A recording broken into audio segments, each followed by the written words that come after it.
Bonjour, mes parfumés célestes. Nous allons à cœur de vous partager une partie de tout ce que nous avons vécu dans notre retraite, la dimension du cœur du Père. Et cette fois-ci, je souhaite vous présenter notre parfumée Elisabeth et la belle parfumée Viviane, qui vont nous partager comment ils ont vécu ce temps de mise à part, mais surtout, ils vont nous amener à vivre avec eux de la même manière que eux ils ont reçu tout ce que le Père les a partagé. C'est un témoignage hors du commun parce que nous ne l'avons pas planifié. C'était, je dirais, une consigne directe du ciel. Moi-même, je ne sais pas qu'est-ce qu'ils vont dire. Et eux-mêmes, je crois qu'ils ont une idée, mais c'est le Saint-Esprit qui va tout conduire. Alors, je laisse les parfumés conduire ce temps et je serai comme vous, à l'écoute. Bonjour à toutes et à tous. Bienvenue en tout cas dans notre espace de parole. Nous sommes heureux de pouvoir partager notre témoignage de ce que nous avons reçu dans cette retraite que nous avions préparée, Viviane et moi, en prière jeudi. Et le Seigneur nous avait beaucoup déjà disposé au niveau de notre cœur à recevoir. Et moi, je vais plutôt parler de l'aspect quand le pasteur Diana, prophétesse Diana, a parlé d'Abraham dans Genèse, et notamment dans Genèse 8, euh, Genèse 22, chapitre 22, et au verset 8, quand Sarah demande à Abraham de chasser son fils Ismaël. Et quand Diana a commencé à parler de la révélation de la parole, le Saint-Esprit a parlé au travers d'elle. C'est comme si elle racontait mot pour mot tout ce que j'avais vécu les 10 derniers mois. Alors je suis passée dans un désert qui a été un désert très très compliqué pour moi. Je suis passée par le deuil, par les larmes, et pendant ces 10 mois, le Seigneur a commencé à préparer mon cœur, mais ce samedi-là, j'avais rendez-vous avec l'explication du pourquoi le désert, du pourquoi de l'épreuve. Alors, qu'est-ce que c'est que le désert? Le désert, c'est là où vous posez vos bagages. Le Seigneur m'avait dit que je passerais par un dépouillement, par une révélation. Une révélation de quoi? Révélation de mes mauvais choix, révélation de mon état de cœur et par un temps de repentance. Et toutes ces étapes ont été expliquées dans Genèse, je rappelle, chapitre 22, à partir du verset 8, et je vous invite vraiment à le lire. Dans ce temps de dépouillement, dans le désert, je suis passée par les larmes, je suis passée par des cris et par un temps de souffrance extrême. J'ai vécu le rejet de mon Église, j'ai vécu le rejet de mes frères et sœurs, et en même temps, je traversais le deuil de notre papa qui était décédé. Et au travers de tout ce que Diana, de tout ce que l'Esprit Saint révélait au travers de Diana, il m'a fait comprendre que Dieu a utilisé ce désert, a utilisé ces circonstances difficiles, y compris le rejet. Parfois, Dieu utilise le rejet comme un outil de formation pour nous amener à voir ce qu'il y a au fond de notre cœur et pour réaliser cet amour extraordinaire qu'a le Père. Il a aussi permis l'explication. Sur mon chemin a été placé un faux prophète à qui j'ai fait pleinement confiance. Et un peu comme Abimelech, ce faux prophète, j'ai fait comme une alliance avec cette personne. Je lui ai donné ma confiance. Et le Seigneur a fait en sorte, au travers des différents enseignements que j'ai eus sur faux ou vrais prophètes basés sur la parole de Dieu, de me rendre compte que cette personne était un faux prophète, qu'elle était dans la séduction. Et ça a été terrible parce que je me suis reprochée à moi-même. J'étais en colère contre moi-même, contre mes choix. Je ne me pardonnais pas d'avoir mis en danger ma propre famille et même l'église où j'étais. Et ce faux prophète a eu son utilité parce que Dieu aussi permet les faux prophètes. Et ce faux prophète, comme Abimelech, qui servait un Dieu qui tuait l'enfant, et ce faux prophète était là pour tuer l'appel de Dieu sur ma vie, parce que je sais dans mon cœur, au plus profond de moi-même, et ça m'a été confirmé, que Dieu a mis un appel sur ma vie. Et ce faux prophète était là pour faire avorter cet appel. Et Dieu a toujours des projets pour nous, même si parfois nous ne l'entendons pas, même si nous croyons être seuls dans le désert, on n'est pas seul. Il est toujours là, il est toujours présent et il voit chacune de nos larmes. Je vous assure qu'il voit chacune de nos larmes. Je veux vous encourager aujourd'hui parce que même si vous avez pris des mauvaises décisions, même si vous avez fait des mauvais choix, que vous êtes dans le désert, dans des circonstances difficiles, décourageantes, que vous sentez sans force, qu'il y a que la souffrance devant vous, je vous assure, Dieu est là. Il entend vos cris. Et Agar, dans le désert, elle a crié. Et son fils Ismaël a prié. Et Dieu, l'ange de l'Éternel, a entendu le cri de cet enfant. Et Dieu entend vos cris. Il voit vos larmes. Et au travers aussi de tout ça, l'utilisation du faux prophète, le passage dans le désert, il y a un combat sur la dimension du territoire. Et Dieu utilise le rejet pour nous faire prendre conscience de tout ça. Et ce désert, donc, comme je vous disais, m'a permis de comprendre que j'étais aveugle spirituellement, que j'ai fait des mauvais choix. Et c'est comme si Dieu m'a sorti de l'église, m'a sorti du village. Vous verrez dans Matthieu, il y a une référence.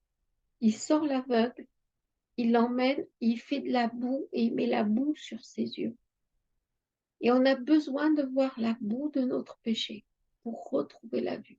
Mais c'est Jésus qui rend la vue, personne d'autre. C'est Jésus qui rend la vue.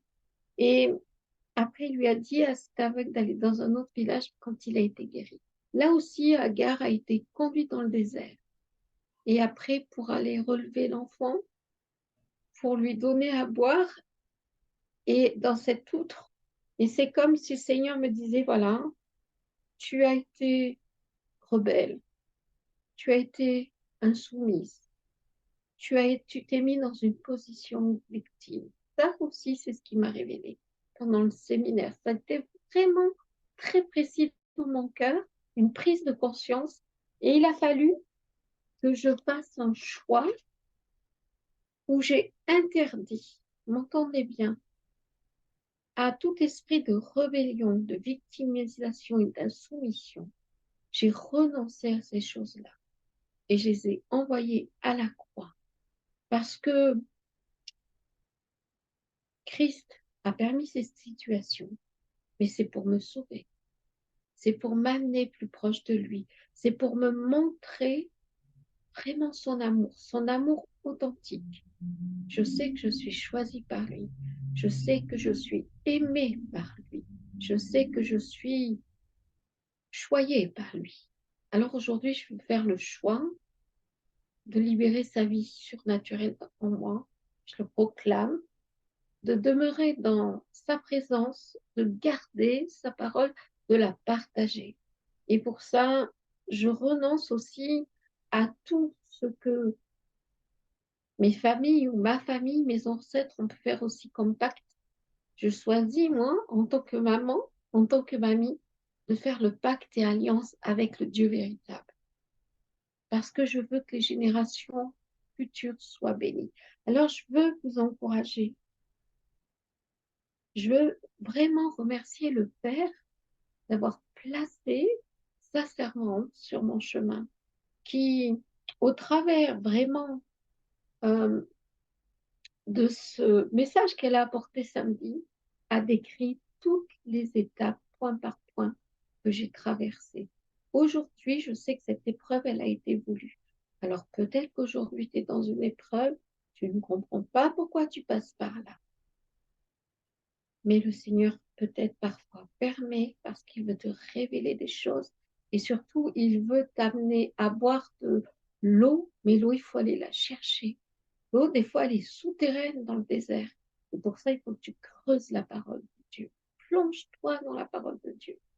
Et j'ai reçu comme une récompense un verset qui m'a été donné. Il y a eu un fil rouge tout au long de ce séminaire où vraiment le Seigneur a parlé des larmes de cristal. Il a parlé des larmes d'Agar. Il a parlé de tout ça et j'ai vraiment senti que c'était le fil rouge. Dieu a vu mes larmes. Et voilà en conclusion ce que je dirais à ceux qui passent dans la souffrance et dans le désert. Isaïe 61:7. Au lieu de votre honte, vous aurez double honneur, et au lieu de l'opprobre, vous pousserez des cris de joie à cause de la part que vous aurez. Car dans votre pays, vous recevrez un patrimoine double. Il y aura pour vous une joie éternelle. Après le désert, vous aurez double bénédiction et vous aurez surtout sa joie et sa paix. Là, je laisse la suite à Viviane et j'espère que ça vous bénira et ça vous encouragera. Viviane, c'est à toi. Et Elisabeth, est-ce que avant de que Viviane parle, o elle-même, elle peut expliquer, parce qu'on a commencé, pendant que je t'écoutais, c'est vrai que quand on est amené à donner, parfois on ne s'aperçoit pas des détails. Et en t'écoutant, j'étais en train de vivre autrement ces moments que nous avons eus, très forts et très spéciaux. Mais on parle comme si toutes les femmes et toutes les personnes qui vont regarder cette vidéo, ils ont été avec nous. Alors qu'on C'est vrai. on est fait tellement comme si on est ensemble, comme si vous faites partie en réalité, que c'est la vérité, que parfois on oublie certains détails. Alors, si peut-être vous n'étiez pas au courant, nous venons de vivre un temps de mise à part, un week-end hors de commun. Ce week-end nous a amené à avoir un autre regard sur la dimension du cœur du Père.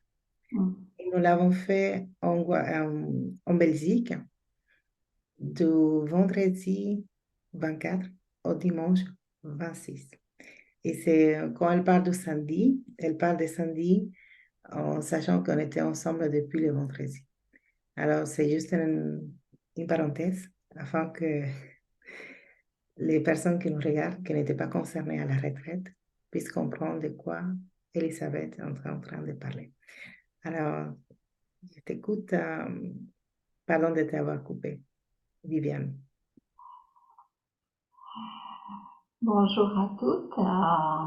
Alors, je voudrais dire qu'avec ma sœur Elisabeth, avant de partir, nous nous étions préparés dans la prière et nous étions absolument persuadés que quelque chose allait se passer. Ce voyage en Belgique n'était pas du tout prévu et je ne savais pas du tout ce qui allait se passer. Mais c'était un rendez-vous divin et assez incroyable.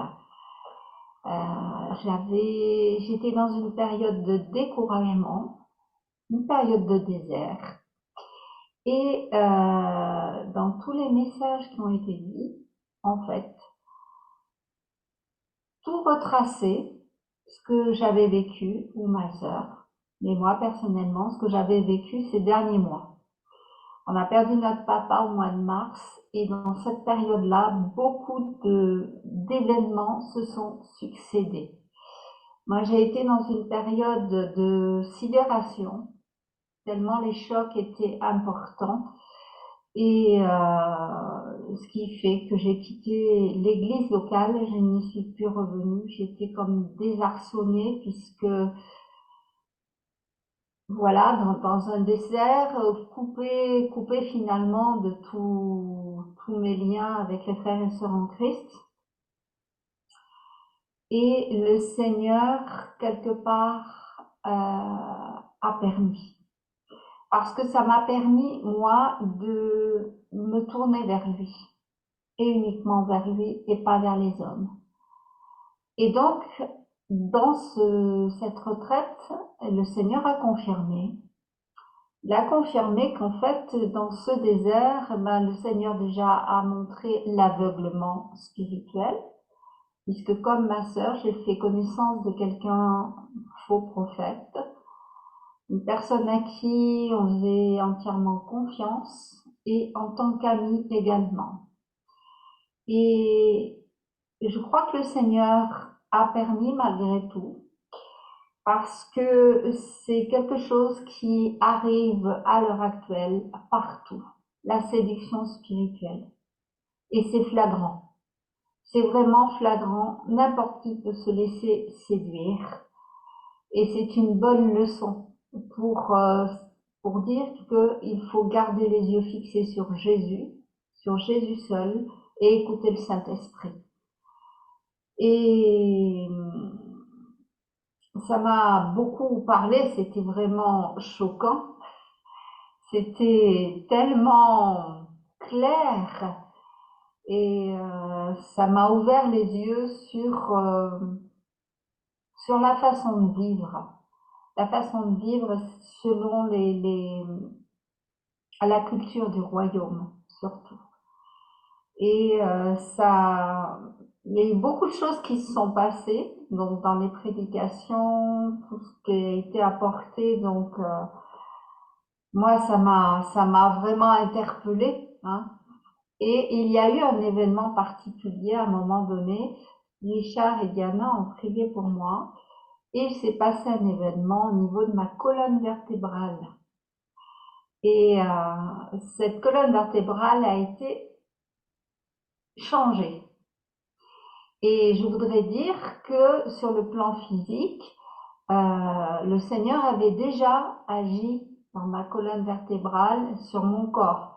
Il m'avait guéri d'une discopathie multi-étagée tout le long du dos, c'est-à-dire des hernies discales, depuis les premières lombaires jusqu'à la sacrée, dernière vertèbre.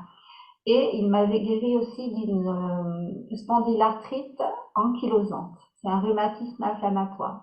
Donc le Seigneur m'avait déjà guéri, mais là il a changé la colonne vertébrale.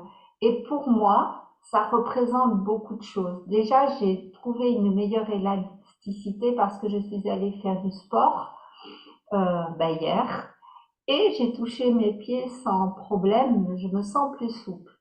Mais au-delà de cet aspect physique, moi je vois l'aspect spirituel. Parce que la colonne vertébrale, c'est ce qui tient le corps. Et ce que je vois personnellement, ce que je comprends, c'est que le Seigneur me donne des nouveaux fondements. Il me donne des nouveaux raisonnements, une autre façon de voir les choses. Et c'est dans ce domaine-là, ça m'a beaucoup interpellée. En fait, c'est comme si mes yeux s'ouvraient sur une autre façon de voir dans cette retraite.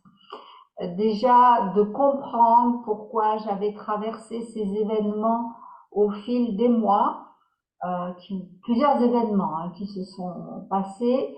Et puis, après, à la retraite spirituelle, c'est vrai que c'est comme si je comprenais d'une autre manière, en fin de compte. Comme si j'allais redécouvrir le Seigneur, l'Évangile. Et pour moi, j'ai découvert vraiment, voilà, une autre façon de me conduire. Je sais que maintenant, c'est le Seigneur qui est aux commandes. Cette fois-ci, c'est bon, j'obéis. Et le Seigneur m'a encouragée, donc, avec plein de versets. C'était assez étonnant lors de petits jeux.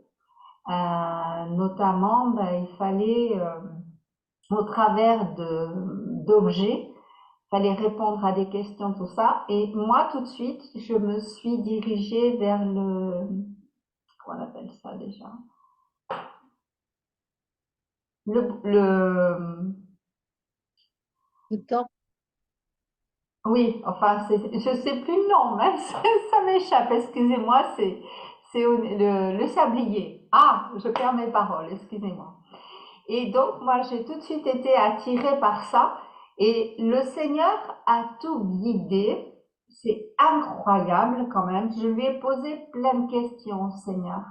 Parce que, au travers de la période que j'ai traversée, j'étais comme désorientée, en fait. Je crois que l'ennemi a voulu me désorienter, me faire perdre pied, en fait, sur l'appel du Seigneur sur ma vie. Et là, c'est un clin d'œil du Seigneur. Tous les versets que j'ai reçus pendant cette retraite étaient dans le même sens. À savoir que ça me faisait comprendre que le Seigneur m'avait pas oublié. Il me connaissait et il me faisait des promesses, à savoir, il fait toutes choses belles en son temps. Donc le temps Kéros et Chronos, c'était le thème.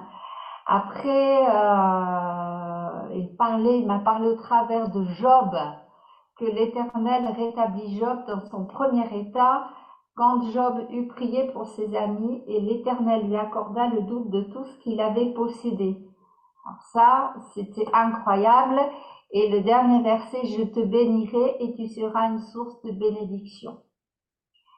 Donc, je vois le clin d'œil du Seigneur parce que il y a des années, le Seigneur a commencé à restaurer ma vie et c'est un clin d'œil du Seigneur pour dire tu as été en piteux état, l'ennemi a voulu détruire ta vie, ta famille, mais je sais ce que tu as vécu, je connais tes déserts, je connais tes faiblesses et moi maintenant, je rétablis les choses.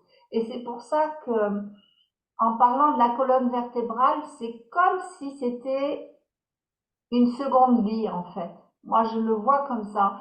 Je le vois une seconde chance, une seconde vie. Parce que même si Satan a voulu détruire absolument tout dans ma vie, je dis bien absolument tout, le Seigneur est quand même aux commandes. L'ennemi a voulu détruire l'appel sur ma vie, mais le Seigneur est là. Le Seigneur est là et c'est lui qui a le dernier mot. Donc, je lui fais confiance et je crois que si vous vous sentez complètement détruit, découragé, faible, ne sachant plus où aller, le Seigneur est là pour donner la direction. Et donc maintenant, j'ai qu'une envie, c'est d'être près de mon Papa céleste et de dialoguer avec lui dans l'intimité, être à l'écoute, et c'est ça le plus important, être à son écoute et travailler en collaboration avec le Saint-Esprit. Soyez bénis. Il y a quand même quelque chose que je voudrais juste rajouter avant. Oh, C'est Elisabeth, vrai, pardon de oui. te couper. Avant que tu passes à autre chose, est-ce qu'on était au courant, Viviane, de ta situation de santé, de Non, le décès de ton papa, alors qu'on n'avait pas des informations, on n'avait pas non, partagé, en fait, ça faisait partie de la retraite, d'éviter de parler sur la vie pour avoir... non. Personne ne connaissait ça, ni même mon passé en fait, parce que je suis enfin, depuis très très peu de temps, je connais ces personnes. Donc les gens ne connaissaient pas ma vie, ne connaissaient pas les problèmes de santé que j'ai eus, ne connaissent pas mon passé non plus, très peu. Et donc personne ne pouvait parler. Non, c'était pas possible. Et je te pose la question parce que parfois on peut, et c'est tout à fait normal, et on a des réunions que c'est bien, c'est pas, c'est un exemple simplement pour établir une différence, qu'on peut poser des questions, qui a une maladie, qui est malade, qui souhaite être compris pour la guérison.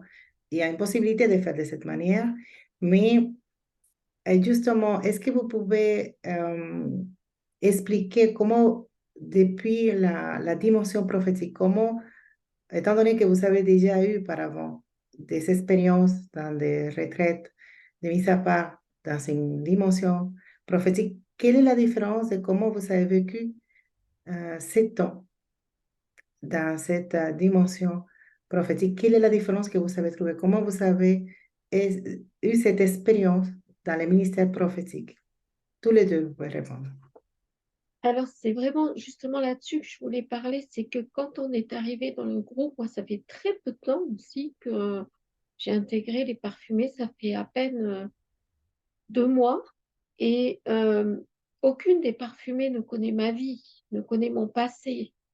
Mais j'ai pu dire à ma sœur, j'ai trouvé la couleur spirituelle qui me correspondait.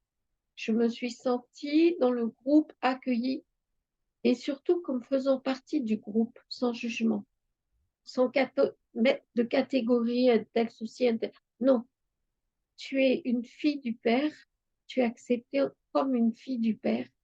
Et surtout, là où vraiment j'ai vécu cette unité quand on a partagé vendredi soir ensemble, pendant les repas, c'est comme si on sentait cette complicité, cette unité entre nous, alors qu'on ne se connaissait pas. On faisait connaissance. Et il y a une chose qui était très importante samedi après-midi quand Richard et toi, Diana, vous avez prié pour moi. Il y a une chose que vous ne saviez pas, c'est que j'avais un problème de pardon et que je ne me pardonnais pas. Et là, quand vous m'avez imposé les mains et même le pardon de l'enfance, l'histoire de pardonner à certains membres de ma famille, de ma toute petite enfance, vous ne pouviez pas savoir à quel événement cela faisait référence. Et j'ai pu relâcher le pardon à ce moment-là. Mais vous n'étiez au courant de rien, strictement de rien.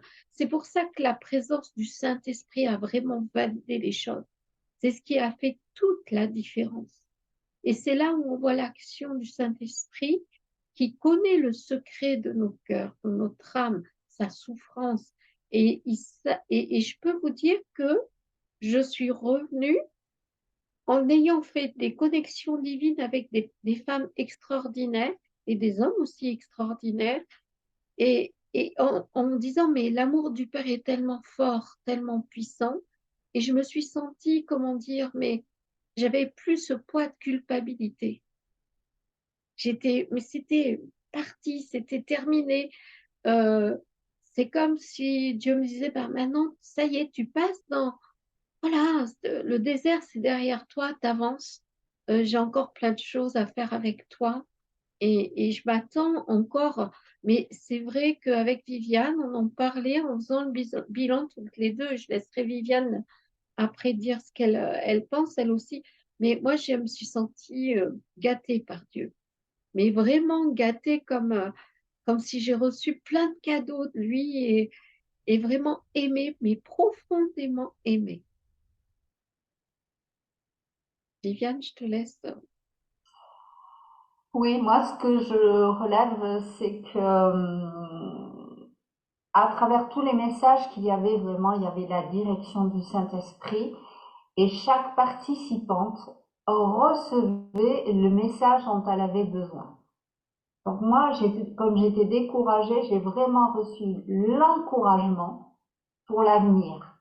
En fait, je doutais complètement de mon appel, je doutais de tout, puisque j'étais tellement désarçonnée, découragée. Et là, ça y est, j'ai repris pied, je sais à quoi je suis appelée. Et maintenant, ce qui est important surtout, c'est cette relation avec le Père. Ça, c'est le plus important. C'est plus important que tout. C'est cette relation de tous les instants avec lui. En fin de compte, c'est cette intimité. Dire, ben, papa, tu es là, j'ai pas à avoir peur. J'ai pas à avoir peur, tu es là. Et si tu nous appelles à faire quelque chose, c'est toi qui fais des choses, c'est pas nous surtout. Nous, on est juste l'instrument que tu choisis. Simplement ça. Et pour moi, c'est le plus important, c'est cette relation encore plus profonde avec lui, encore plus de lui, plus. Et c'est ce que je lui ai dit. J'ai dit, papa, je veux le feu. Et Richard et Diana ont prié pour le feu. J'ai dit, Seigneur, je veux le feu. Ça fait des mois que je dis, je veux le feu. Vraiment le feu. Et voilà. Mais dans les autres séminaires prophétiques que j'ai faits, c'est encore différent. Mais je pense à un serviteur en particulier qui est à l'écoute du Saint-Esprit et prie suivant ce que l'Esprit lui montre. Et ça, c'est impératif. Je crois que j'ai vraiment appris, on ne peut faire que si on a l'autorisation du Saint-Esprit et la direction surtout du Saint-Esprit. Donc là, ça me parle beaucoup dans ce sens-là. Et puis moi, je rajouterais quelque chose aussi de très important parce qu'on a vécu un culte ensemble dans une maison familiale et je peux vous dire qu'on avait l'impression d'être dans le temps des actes des apôtres, quand les apôtres étaient réunis pour louer Dieu, pour prier ensemble. Et c'est là où on a vu toute la Mais, dimension de l'Église. pardon de découper. Là, maintenant, on va parler un peu sur l'expérience avec phare.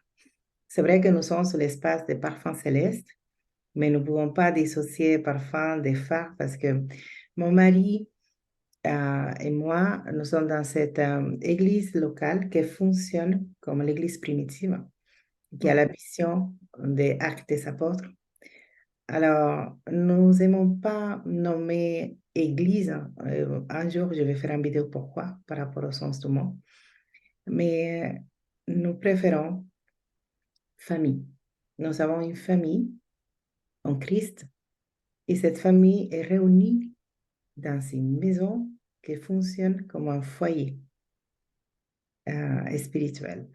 Et là, Elisabeth va commencer à parler de son expérience qu'à la fin, quand on a fini notre temps de retraite, nous avons eu, parce que nous avons une maison phare en Belgique, il y avait un culte afin d'avoir cette expérience de l'Église primitive. Car beaucoup de personnes qui connaissent nos enseignements, qui ne sont pas anciennes, hein, tout est récent. Ça ne fait pas longtemps qu'on est en lumière, même si ça fait déjà 7 ans qu'on est en métropole. Mais cette dynamique des réseaux, c'est récent. Et c'est depuis cet été qu'on a commencé à faire des enseignements, on peut dire, en public et qu'on a invité les personnes intéressées pour la dimension et surtout pour la vision de l'Église primitive à vivre à ce moment avec nous. Mais les personnes qui n'ont jamais eu auparavant cette notion de culte, que parfois ils croient que c'est un groupe de maisons, ce n'est pas un groupe de maisons, ce n'est pas une cellule non plus, c'est exactement la même chose qu'une église, que vous vivez dans un local. La seule différence, c'est que notre lieu et notre euh, espace de partage physique, ce n'est pas un local ni un bâtiment, c'est une maison pour vivre. C'est pour ça qu'en pensant à lieu, c'est une maison, mais c'est un foyer spirituel qui se forme dans la maison pour vivre l'Église primitive dans les fondements des apôtres et prophètes, avec les ministères apostoliques et prophétiques. Et c'est maintenant qu'elle va parler de comment elle a vécu cette expérience, que c'était une surprise presque. Personne ne savait. D'ailleurs, personne ne connaissait le programme, personne ne savait ce qui allait se passer. Tout a été conduit et guidé par le Saint-Esprit. Et cette partie également, c'était une surprise de les faire vivre l'Église primitive. Voilà, je faisais une parenthèse. Merci Diana. Ce que je peux dire, c'est que merci à Agnès et Pascal qui ont ouvert leur foyer, leur maison pour nous accueillir, pour célébrer ce culte chez eux avec toutes les personnes qui étaient présentes pendant le séminaire. Et nous avions vécu tellement de choses déjà vendredi et samedi que la première chose qu'on a fait, c'est mettre de la louange, des chants de louange, et nous avons commencé à entrer dans une adoration, mais très, très forte. Et à tel point que quand Diana et Richard sont arrivés un petit peu en retard, on était, nous, dans la louange, on était déjà partis dans le ciel en train de louer Dieu, de le remercier de tout ce qu'on avait reçu, de tout ce qu'on avait vécu. Et c'était vraiment très, très fort.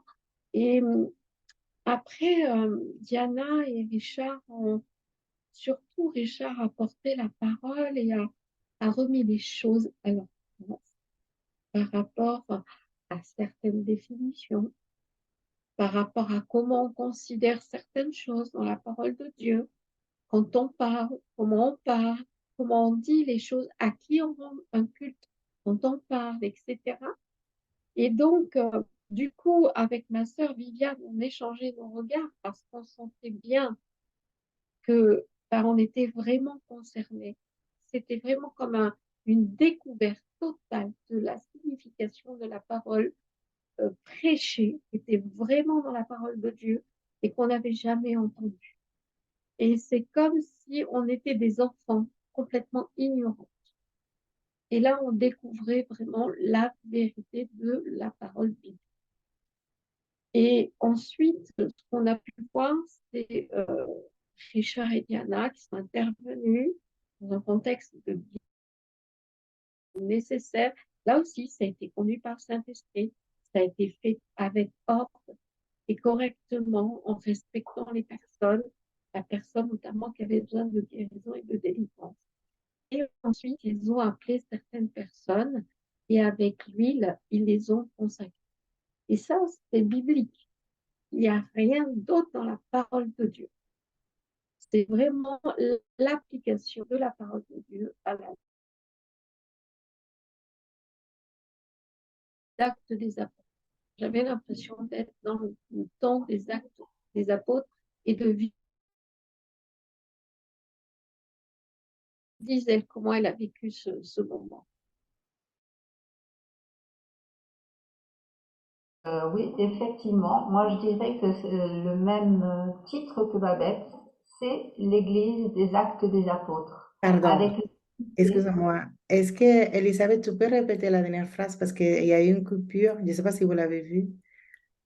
On a eu une coupure, c'est moi simplement. Vous l'avez Je répété? disais qu'on a vu euh, une personne guérie, une personne qui avait besoin de délivrance, et vous avez fait ça avec beaucoup de respect, conduit par le Saint-Esprit. Attention, ce n'était pas des choses prévues à l'avance. Non, non, c'était conduit par l'Esprit Saint. Et ensuite, on a vu Diana et Richard qui ont pris une huile, et comme dans la parole de Dieu, ils ont consacré des personnes pour le service. Et c'est vraiment basé sur la parole de Dieu. Et c'est pour ça que je laisse la place à Viviane pour vous dire son ressenti par rapport au dimanche. Alors, par rapport au dimanche, moi, on a passé vraiment, oui, j'avais l'impression d'être dans les actes des apôtres, dans le sens, il y avait vraiment une communion, une unité d'esprit. Et on sentait l'amour de Jésus présent. On était, pourtant, moi, je connaissais personne avant de venir, et il n'y avait pas de différence. En fait, voilà, on était vraiment dans la louange, dans l'adoration, vraiment, on y était. Il y avait rien qui empêchait la venue du Saint-Esprit, parce qu'il y avait vraiment cette présence qui était là, et tout le message était impactant. Et c'est sûr que là, l'Église, c'est nous. Donc, il y a eu un moment où moi, ça m'a beaucoup interpellée parce que j'avais toujours dit, je ne veux surtout pas faire ça. Entendre parler de délivrance ou de choses comme ça, mais alors surtout pas. Et ça m'a rappelé des souvenirs, ça m'a rappelé, on va dire, les paroles que j'avais dit au Seigneur. Mais oui, c'était vraiment assez solennel comme moment où le Seigneur a choisi lui-même qui il veut employer. Et devant les anges et devant les hommes, c'est lui qui choisit. Et là, c'est vrai que c'est particulier, on n'avait jamais assisté, mais tout était conduit et vraiment, c'était un temps vraiment, oui, solennel. Je dirais, c'est ce mot-là. Voilà. Pour Por dire fin, même, ah, pardon, pour dire que c'était tellement, on était tellement dans la présence de Dieu.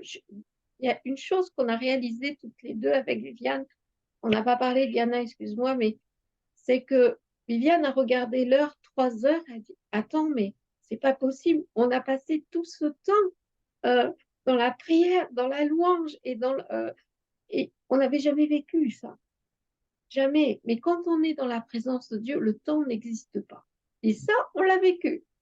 Et vraiment, je vous souhaite de vivre la même chose. C'est tellement bien d'être dans sa présence. exactement. C'est la manifestation de l'amour. Mm. On peut pas, on peut pas utiliser un autre mot que l'amour, l'amour du Père, l'amour du Fils et l'amour du Saint-Esprit. Avant de finir, comme on vient d'évoquer les sujets des phares, est-ce que vous pouvez établir une différence entre les enseignements que vous avez vécus? Je crois que Elisabeth a participé à plus des enseignements les lundis que nous faisons par Zoom, phare. Est-ce que tu avais imaginé ou tu avais eu une idée de vivre ça que tu as vécu dimanche? Ou est-ce que par rapport à les enseignements que nous faisons par Zoom, en parlant de l'Église primitive, surtout dans les temps que nous vivons, que nous sommes en train surtout d'avoir la révélation Maranatha de la fin du temps, est-ce que tu peux établir une différence ou partager pour les personnes qui peut-être se posent des questions ou qui souhaitent participer à les enseignements sur Zoom ou en présentiel? Alors, ce que l'on reçoit sur Zoom, je dirais, pour moi, c'est pas du petit lait. Parce que j'ai vraiment réalisé en écoutant les enseignements qui sont sur la parole de Dieu, c'est pas parce que c'est Diana, pasteur Diana, prophétesse Diana, je tiens vraiment à repréciser que c'est la parole de Dieu révélée, non pas de la Bible. Hein. La Bible, et je tiens à la montrer. C'est là-dessus que les enseignements sont basés. Tout est là-dedans. On a déjà tout là-dedans.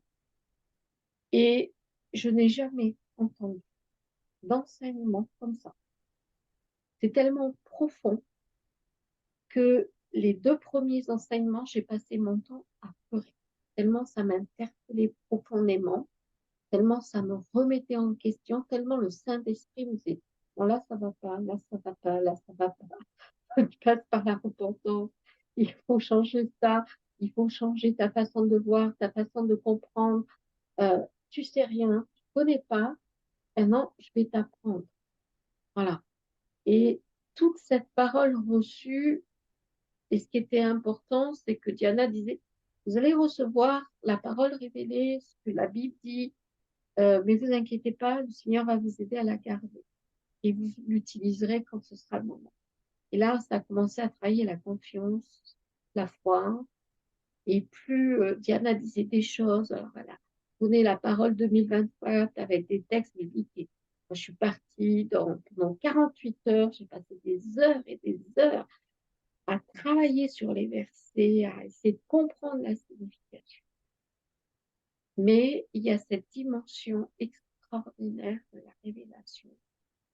Et ce qu'on a vécu dans le séminaire, c'est vraiment passer de la théorie à la vie pratique et surtout à la parole incarnée, vivante.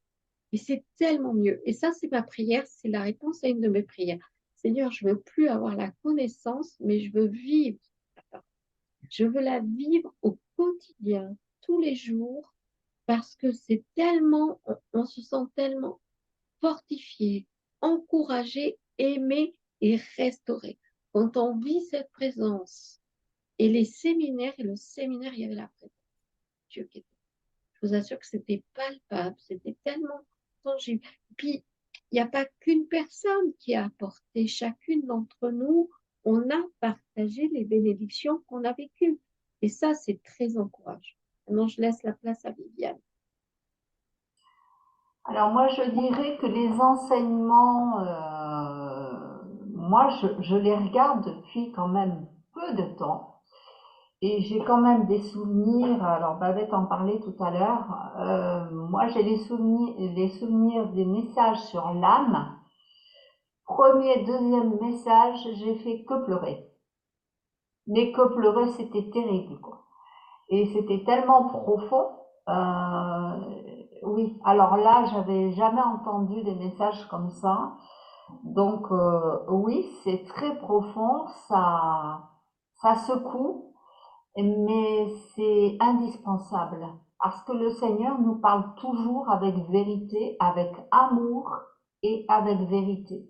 Donc le peuple de Dieu a besoin d'entendre la vérité parce que il s'agit pas de caresser les gens dans le sens du poil. Le Seigneur disait la vérité. Quand le Seigneur Jésus était sur la terre, il disait la vérité et ça dérangeait beaucoup les religieux, mais il disait les choses indispensables. Et donc, je dirais que les enseignements et les séminaires, enfin les retraites après, avec Phare, sont complémentaires.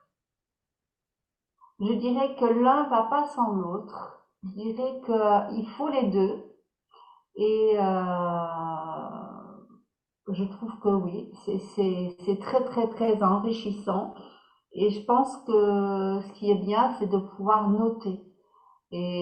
Parce qu'au moins, quand on écoute un message, on peut y réfléchir, on peut y revenir, on peut méditer les versets et après travailler avec le Saint-Esprit.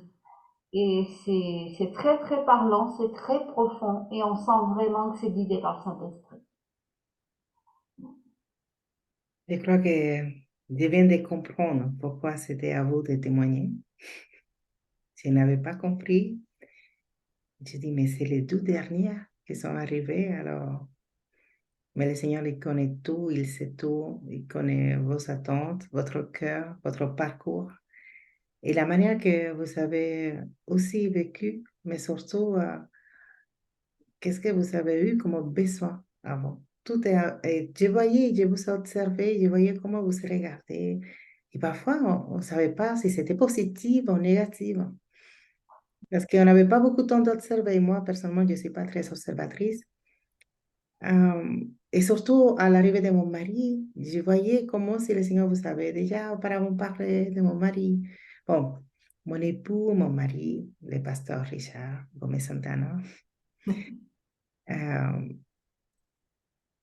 c'était spécial de voir aussi, parce que lui, il est pas trop Zoom, il est pas du tout réseau. Lui, c'est un homme de terrain, d'action, vous l'avez vu, hein.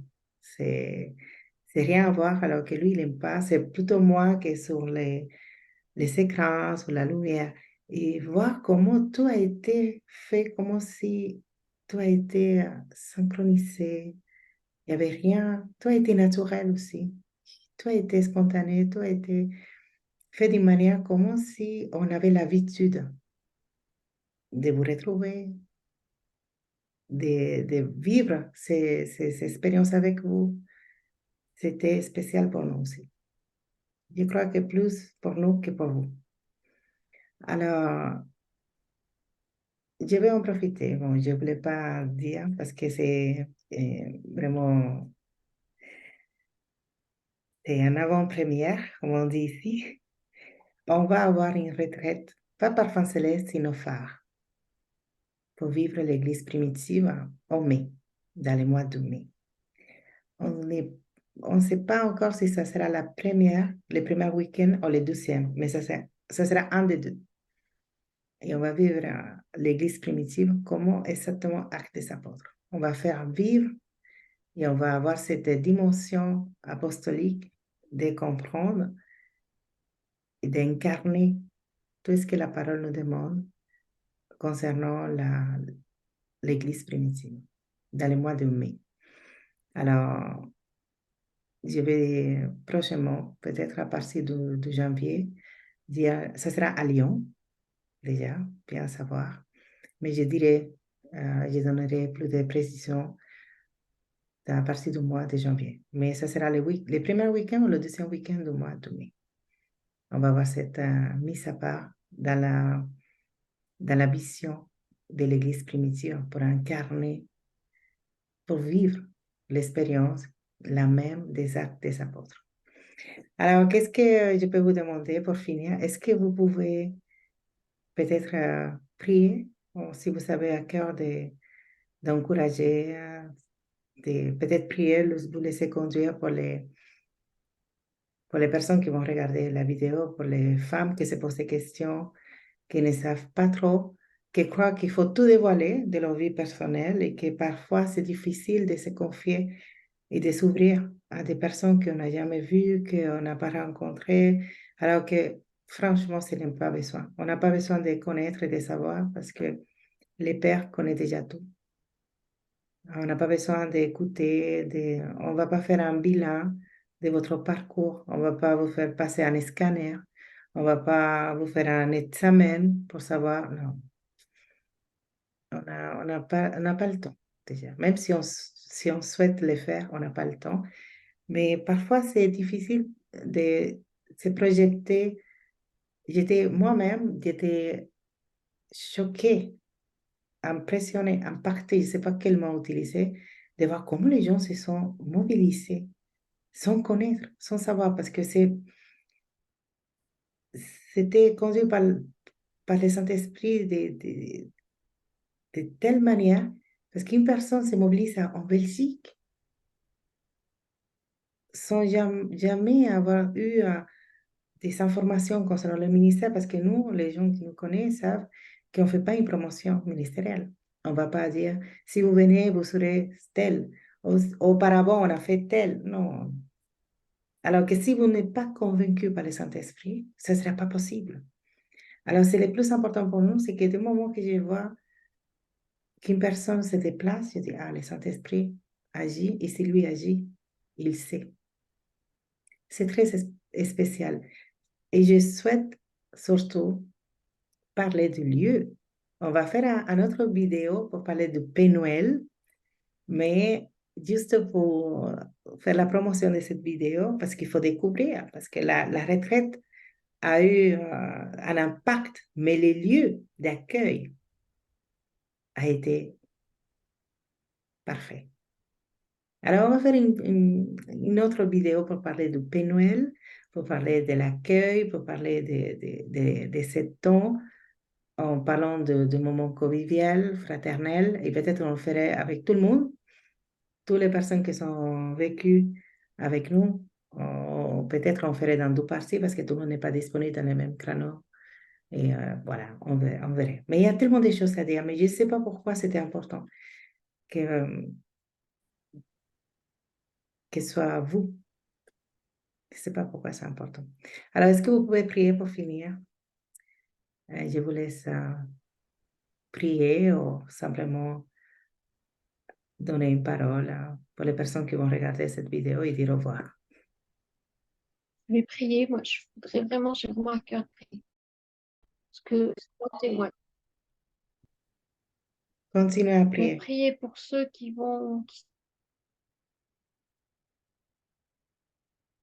sont maintenant peut-être découragés, qui sont peut-être dans l'épreuve du divorce, dans l'épreuve de la maladie, dans l'épreuve du deuil, dans l'épreuve du rejet, et qui sont en ce moment en train de passer dans des circonstances tellement compliquées qu'il n'y a que les larmes et que les cris qui sortent de la bouche. Et Seigneur, tout comme tu as entendu mes cris, tout comme tu as vu mes larmes, je sais, Père, que tu as entendu leurs cris et que tu as vu leurs larmes. Je veux vraiment prier, Seigneur, pour que tu puisses agir de ce désert que tu utilises, te révéler et révéler ton amour. Viens toucher leur vie. Viens guérir leur souffrance. Viens les fortifier, les encourager. Permets qu'ils réalisent, Seigneur, au travers de nos témoignages, qu'ils réalisent qu'ils ne sont pas seuls dans le désert, que tu es là, présent, à leur côté, et que tu connais déjà tous leurs besoins.